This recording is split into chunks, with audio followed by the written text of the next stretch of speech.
Okay, so we've learned about magnetic fields. Now I want to learn about electromagnets. This is where we're really going to start bringing in our two big ideas.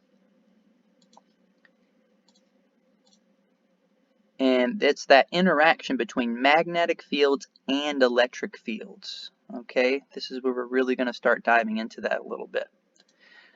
So electromagnets, the key idea with electromagnets is that a changing electric field produces a magnetic field. So how do we get a changing electric field? Well, one example of a changing electric field is just an electric current.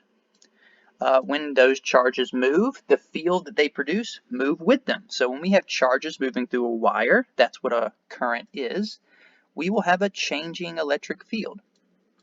Okay, and this is going to produce a magnetic field around that current carrying wire. So we can see, or you can kind of see, I'll help you out a little bit, the current moving through the wire on the left in this direction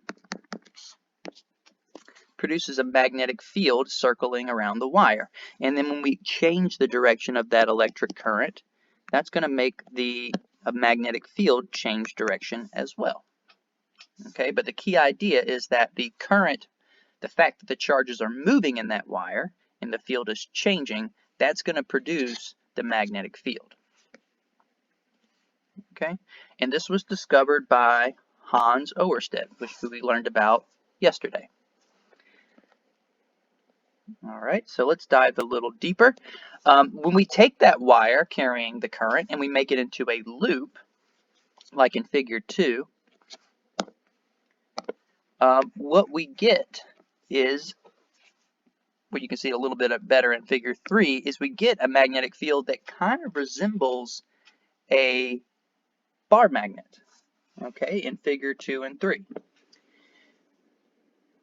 Now when we take a bunch of these coils or loops and stack them into a helix, the helix, that's called a solenoid, and when we run a current through that solenoid, that will make an electromagnet.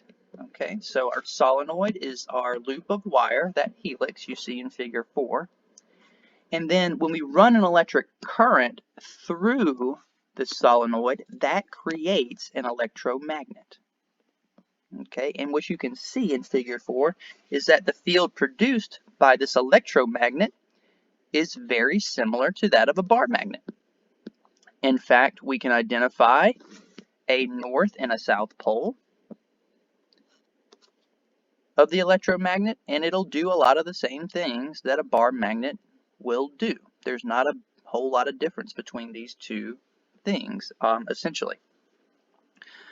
All right, so that's how we make an electromagnet. Take you some wire, loop it into a helix, run a current through there with a battery or something, and when that current runs through there, you're going to get an electric field that looks like a magnetic field that looks like this, very similar to a bar magnet. And that's how an electromagnet is made.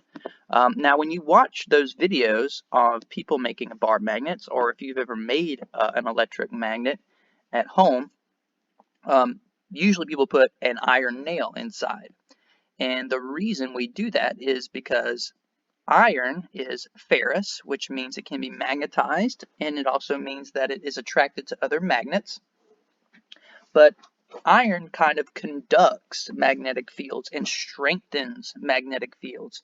So when we have an iron core versus an air core, that's going to give the magnetic field several hundred times more power than it would if there was nothing there. So that's one way to strengthen this electromagnet.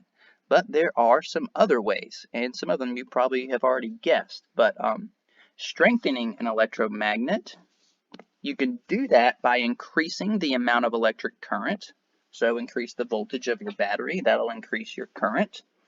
Another thing you can do is just wrap the wire around more times, increase the number of loops in the solenoid, and that'll increase the strength of your electromagnet.